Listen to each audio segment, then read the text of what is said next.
सुप्रभात बच्चों। आज हम कक्षा 6 के सामाजिक विषय का भाग 3 सामाजिक एवं राजनीतिक जीवन का पाठ 5 पंचायती राज का पहला प्रकरण ग्राम सभा के बारे में पढ़ेंगे। तो देखो बच्चों, इससे पहले हमने इकाई 2 में पढ़ा था कि सरकार क्या है, सरकार क्या काम करती है, कैसे करती है और निर्णय कैसे लेती है। तो हम सब ये जानते ही हैं कि भारत एक लोकतांत्रिक देश है और भारत में लोकतांत्रिक सरकार है। हमने ये भी समझा था कि लोकतांत्रिक सरकार किसे कहते हैं। तो लोकतांत्रिक सरकार में लोग नियमों को बनाने में भागीदार बनकर खुद ही शासन करते हैं। इसके बाद हमने देखा कि सरकार के स्तर की सरकार है वो अलग अलग स्तर पर काम करती है। तो जैसे पहला स्तर है राष्ट्रीय स्तर, फिर है राज्य स्तर और फिर स्थानीय स्तर। तो राष्ट्रीय स्तर से मतलब है कि राष्ट्रीय स्तर की जो सरकार है उसका संबंध पूरे देश से होता है और राज्य स्तर की सरकार का संबंध होता है पूरे राज्य से।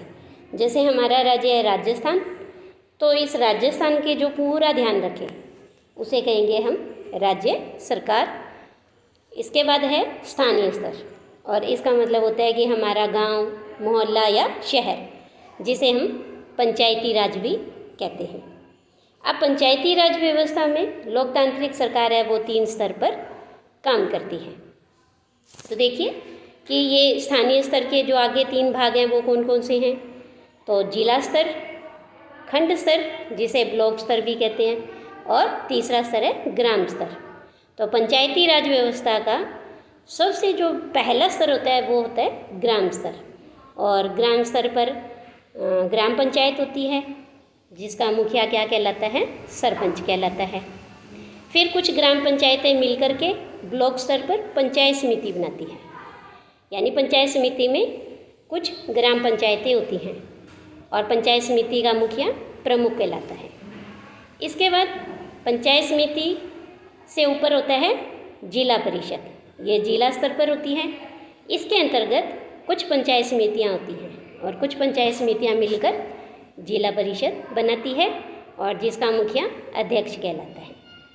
तो देखो बच्चों, इसके बाद हमने ये देखा भी कि लोकतांत्रिक सरकार में लोग अपना प्रतिनिधि चुनते हैं।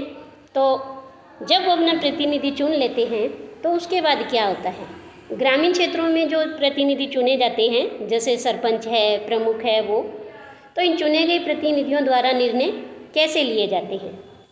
यहाँ हम ग्राम सभा को देखेंगे जिसमें लोग प्रत्यक्ष रूप से भाग लेते हैं और अपने प्रतिनिधियों से जवाब मांगते हैं।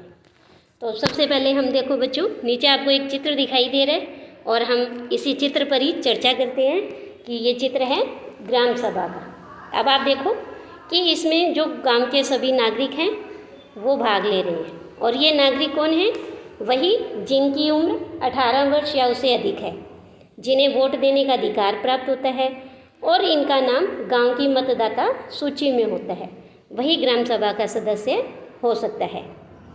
फिर ये गांव के लोग, और उसके बाद यहाँ पर देखिए कि ये बैठे हैं यहाँ पर पंच, और इन्हीं में से इन्हीं पंच का एक मुखिया होता है जिसे हम कहते हैं सरपंच। तो अब देखिए पंच किसे कहते हैं। तो जैसे मानो बच्चों कि कोई गांव है और उस गांव को क्या है, कुछ भागों में ऐसे बांट दिया जाता है, वार्ड में बांट दिया जाता है। तो एक वार्ड के लोग एक अपना प्रतिनिधि चुनते हैं वोट देकर। तो जो यहाँ का प्रतिनिधि है वो कहलाएगा वार्ड पंच। और इस तरह से ये पंच और सरपंच और गांव के सभी वयस्क नागरिक ये ग्राम सभा के सदस्य होते हैं। अब बात करते हैं हम ग्राम पंचायत की। तो ग्राम पंचायत में क्या है कि गांव के नागरिक भाग नहीं लेते। ग्राम सभा की बैठक होती है जब तो वो भाग लेते हैं, लेकिन ग्राम पंचायत की जब बैठक होती है तो उसमें गांव के नागरिक भाग नहीं लेते। उसमें सभी पंच और सरपंच और एक सरकार की तरफ से सचिव होता है, ये मिलकर के बैठक लेते हैं और गांव के विकास कार्यों के बारे में राय लेते हैं, विचार विमर्श करते हैं। और इस तरह से ग्राम पंचायत की है वो बैठक होती है जिसमें ग्राम के विकास के सभी निर्णय लिए जाते हैं। तो देखो बच्चों, हम पाठ को शुरू करने से पहले थोड़ा सा ग्राम सभा और ग्राम पंचायत के बारे में समझ लेते हैं। इससे क्या है कि हमें पाठ को समझने में आसानी होगी। अभी देखो, हमने देखा ग्राम सभा की जो बैठक हो रही थी उसमें गांव के सभी वयस्क नागरिक, पंच और सरपंच सभी भाग ले रहे थे। लेकिन जब ग्राम पंचायत की बैठक होती है तो उसमें सिर्फ पंच, सरपंच और एक सचिव होता है। अब जो ग्राम सभा है वो क्या है, स्थायी होती है, यानी क्योंकि ग्राम सभा के सदस्य कौन है, गांव के लोग ही हैं, तो वो इसलिए ये स्थायी होती है। और ग्राम पंचायत है वो अस्थायी होती है, क्योंकि ग्राम पंचायत के जो सदस्य हैं उनका चुनाव 5 वर्ष के लिए होता है। इसके बाद देखिए, हम ये कह सकते हैं कि जो ग्राम सभा है वो एक तरह से विधायिका होती है। विधायिका मतलब कि गांव के विकास के लिए वो वहाँ बैठ कर के कौन से कार्य कैसे करने हैं उसका निर्णय लेती है। और ग्राम पंचायत है वो एक तरह से कार्यपालिका की तरह होती है, यानी कि ग्राम सभा में जो भी निर्णय लिए जाते हैं उनको वो क्रियान्वित करती है। फिर ग्राम सभा है वो क्या करती है कि वो ग्राम के विकास के लिए धन स्वीकृत करती है कि कौन से कार्य में कितना धन लगेगा। तो इस तरह से जो कार्यों के लिए धन स्वीकृत करने का कार्य ग्राम सभा का होता है। और ग्राम पंचायत क्या करती है कि गांव के विकास के लिए उन स्वीकृत कार्यों के लिए जो धन होता है उसे व्यय करती है। ग्राम सभा है वो किसी के प्रति उत्तरदायी नहीं होती है, यानी ग्राम सभा खुद ही संप्रभु होती है। और जबकि जो ग्राम पंचायत है वो ग्राम सभा के प्रति उत्तरदायी होती है। ग्राम सभा अपनी बैठकों में ग्राम पंचायत के कार्यों की समीक्षा करके उस पर नियंत्रण करती है, उसके द्वारा किए गए कार्यों पर नियंत्रण करती है। नियंत्रण कैसे करती है कि जैसे वो ग्राम पंचायत को मनमाने ढंग से काम करने से रोकती है। इसके अलावा पैसों का दुरुपयोग ना हो, कोई गलत काम ना हो, इसकी भी वो निगरानी करती है। तो चलिए अब हम पाठ को शुरू करते हैं और देखते हैं पंचायती राज के बारे में। तो देखो बच्चों कि सबसे पहले यहाँ 1-2 प्रश्न हैं कि ग्राम सभा क्या होती है, यानी ग्राम सभा किसे कहते हैं, यह भी हमने चित्र के माध्यम से समझा है। और दूसरा प्रश्न है कि ग्राम सभा की बैठक में अब तक कौन सी समस्याओं पर चर्चा हो चुकी थी और उनके किस तरह के हल सुलझाए गए।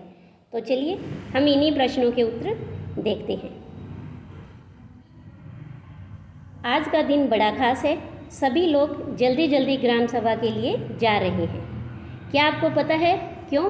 क्योंकि पंचायत के चुनावों के बाद आज पहली बार ग्राम सभा की बैठक हो रही है। तो अब देखो बच्चों कि ग्राम सभा क्या होती है। ग्राम सभा एक पंचायत के क्षेत्र में रहने वाले सभी वयस्कों की सभा होती है, यानी सभी वयस्क व्यक्ति जिनकी उम्र 18 वर्ष या उससे अधिक होती है उनकी एक मीटिंग होती है। हो सकता है उसमें सिर्फ एक गांव हो या एक से ज़्यादा भी गांव हो सकते हैं। जैसा कि इस उदाहरण में दिया गया है कि कई राज्यों में हर गांव की ग्राम सभा की बैठक अलग होती है। कोई भी व्यक्ति जिसकी उम्र 18 वर्ष हो या उससे ज़्यादा हो, जिसे वोट देने का अधिकार प्राप्त हो और जिसका नाम गांव की मतदाता सूची में हो, वह ग्राम सभा का सदस्य होता है। इसके बाद देखिए कि एक ग्राम पंचायत कई वार्डों में बटी होती है और प्रत्येक वार्ड अपना एक प्रतिनिधि चुनता है जो कि वार्ड पंच के नाम से जाना जाता है, और इसे अभी हमने समझा भी था। इसके साथ पंचायत क्षेत्र के लोग मिलकर सरपंच को चुनते हैं, जो पंचायत का मुखिया होता है। वार्ड पंच और सरपंच मिलकर ग्राम पंचायत का गठन 5 साल के लिए करते हैं। और ग्राम पंचायत का एक सचिव भी होता है, जो कि ग्राम सभा का सचिव भी होता है, और सचिव का चुनाव नहीं होता है और उसकी सरकार द्वारा नियुक्ति की जाती है। अब ये सचिव क्या काम करता है? तो सचिव का काम होता है कि जब ग्राम सभा और ग्राम पंचायत की बैठक हो तो उनको बुलाना और उस बैठक में जो भी निर्णय होते हैं, जो भी चर्चा होती है, उनका रिकॉर्ड रखने का काम सचिव का होता है। तो ये देखो बच्चों, हमने ये तो देखा कि ग्राम सभा क्या होती है। अब आपको अच्छे से समझ आ गया होगा कि ग्राम सभा क्या होती है। तो ऐसे ही हरदास गांव के लोग ये सब जानने के लिए उत्सुक थे कि नई पंचायत ने उनके लिए क्या योजनाएं बनाई है। ग्राम सभा की बैठक की शुरुआत में सरपंच और पंच ने सड़क की मरम्मत पर होने वाले खर्च का ब्यौरा दिया। यह सड़क गांव को मुख्य सड़क से जोड़ती है। इसके बाद पानी की कमी पर चर्चा होने लगी। गांव में रहने वाली तीजिया ने बोलना शुरू किया, हरदास गांव में पानी की कमी की समस्या बहुत बढ़ गई है। हैंडपंपों का पानी ज़मीन से बहुत नीचे चला गया है। मुश्किल से हैंडपंप में थोड़ा बहुत पानी आता है। औरतों को 3 किलोमीटर दूर सुरू नदी से पानी लेने जाना पड़ता है। तब एक सदस्य ने सुझाव दिया कि सुरू नदी का पानी पाइप से लाकर गांव में एक बड़ी सी टंकी में भर लेते हैं और उससे पानी की आपूर्ति हो जाएगी। लेकिन दूसरों को लगा कि यह तो बहुत महंगा पड़ सकता है, तो उन्होंने कहा इस साल के लिए हैंडपंप और गहरे कर लेते हैं और कुओं को साफ कर लेते हैं। तो तीजिया ने कहा इतने से तो काम नहीं चलेगा, हमें कुछ पक्की व्यवस्था करनी पड़ेगी, क्योंकि हर साल पानी का स्तर नीचे ही गिरता जा रहा है। जितना पानी ज़मीन में से रिस के आता है उससे ज़्यादा उपयोग हम करते हैं। तो ग्राम सभा के एक दूसरे सदस्य अनवर ने तब सबको बताया कि उसने महाराष्ट्र के एक गांव में पानी संरक्षण के नए तरीके देखे हैं। वह उस गांव में अपने भाई से मिलने गया था, तो उसको जल संवर्धन विकास कार्यक्रम यानी वाटरशेड कहते हैं। उसने सुना था कि सरकार ने इसके लिए पैसा भी दिया था। तो उसके भाई के गांव में लोगों ने पेड़ लगाए थे, नालों पर चेक डैम यानी छोटे छोटे बांध भी बनाए, टंकियां बनाई थी। तो सबको अनवर का यह विचार बड़ा ही अच्छा लगा और सब ने ग्राम पंचायत को इसके बारे में पता करने के लिए कहा। तो देखो बच्चों, इस तरह से हमने देखा कि ग्राम सभा में चर्चा के लिए अगला मुद्दा था अब गरीबी रेखा से नीचे आने वाले लोगों की सूची पर स्वीकृति लेना। तो देखो कि गरीबी रेखा से नीचे मतलब कि बीपीएल परिवार, जो गरीब परिवार हैं और जो गरीबी रेखा से नीचे आते हैं उनकी एक सूची बनाना और उस सूची को स्वीकृति लेना। जैसे ही सूची में दर्ज नाम पढ़ने शुरू किए गए तो लोगों के बीच खुसर फुसर होने लगी। नटवर ने तो हाल ही में एक रंगीन टीवी लिया है और उसके बेटे ने एक नई मोटरसाइकिल भी खरीदी है। तो इस तरह से क्या हुआ कि अब गांव वालों के बीच में खुसर फुसर होने लगी कि वो इस सूची में उसका नाम कैसे आ गया। उसके पास तो अभी रंगीन टीवी लिया है, उसके बेटे ने मोटरसाइकिल भी जी है, तो तब गरीबी रेखा के नीचे कैसे हो सकता है। सूरजमल ने अपने पास बैठे आदमी से धीरे से कहा। सरोज ने सुखीबाई से कहा, बिरजू का नाम इस सूची में कैसे आ गया? उसके पास तो इतनी ज़मीन है, इस सूची में तो सिर्फ गरीब लोग होने चाहिए। ओम प्रकाश जो कि एक मज़दूर है, उसके पास बिल्कुल भी ज़मीन नहीं है और वह मुश्किल से ही अपना गुजारा चला पाता है, पर उसका नाम इस सूची में नहीं है। तब सुखीबाई ने कहा, तुम्हें तो पता ही है कि नटवर और बिरजू ये अमीरचंद के दोस्त हैं। अब अमीरचंद को क्या हुआ कि भी वो दोनों अमीरचंद के दोस्त हैं और अमीरचंद को कौन कुछ कह सकता है। अमीरचंद पहले ही गांव का जमींदार था और अब भी बहुत सारी ज़मीन का वो मालिक है, लेकिन हमें ओम प्रकाश का नाम तो सूची में डलवाना ही चाहिए। सरपंच ने देखा कि लोगों के बीच में खुसर फुसर हो रही थी, तो उन्होंने पूछा कि अगर किसी को कुछ कहना हो तो कहे।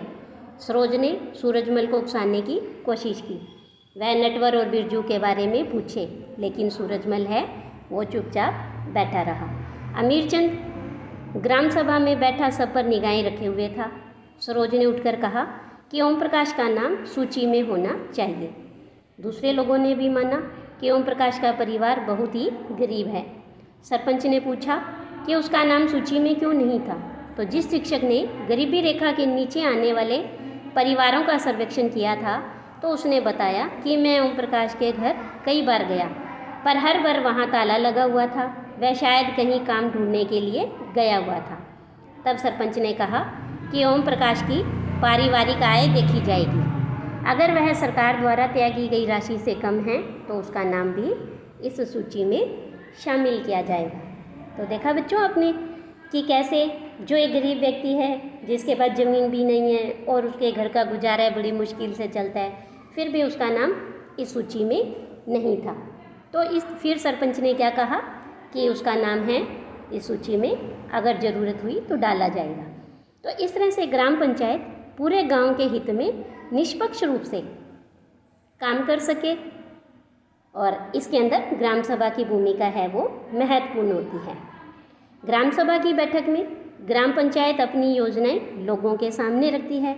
ग्राम सभा पंचायत को मनमाने ढंग से काम करने से रोक सकती है, साथ ही पैसों का दुरुपयोग और कोई गलत काम ना हो इसकी निगरानी भी करती है।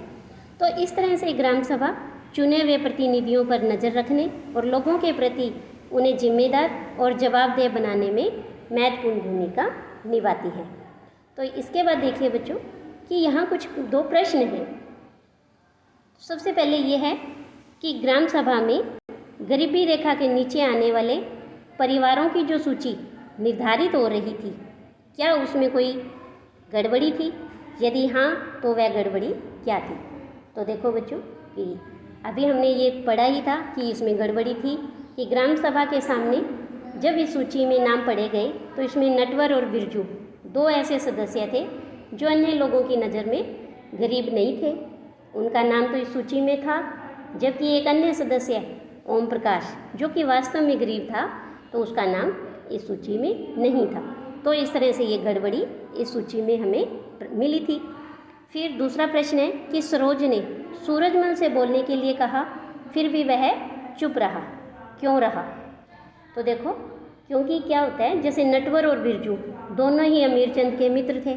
हमने पढ़ा कि अमीरचंद है वो गांव का जमींदार था, यानी हम ये कह सकते हैं कि वो एक दबंग किस्म का व्यक्ति था।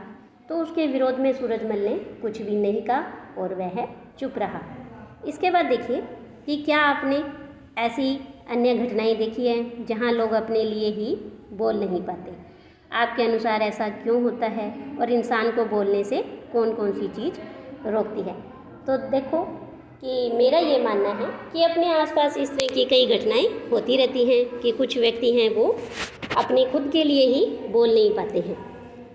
क्यों? क्योंकि या तो उन्हें कुछ नियम हैं, जो अधिकार हैं, उनका ज्ञान नहीं होता, सरकार द्वारा दी गई सुविधाओं का उन्हें पता नहीं होता है, या फिर कुछ लोग हैं जो दबंग किस्म के व्यक्ति हैं, उनसे डर जाते हैं और उनके विरोध में सूरजमल की तरह बोल नहीं पाते हैं और चुप रहते हैं। तो इस तरह से हमने देखिए बच्चों कि ग्राम सभा और ग्राम पंचायत के बारे में पढ़ा कि ग्राम सभा क्या क्या कार्य करती है। अब हम इसके बाद पढ़ेंगे ग्राम पंचायत कि ग्राम पंचायत के क्या क्या कार्य होते हैं। आज के लिए इतना ही, धन्यवाद।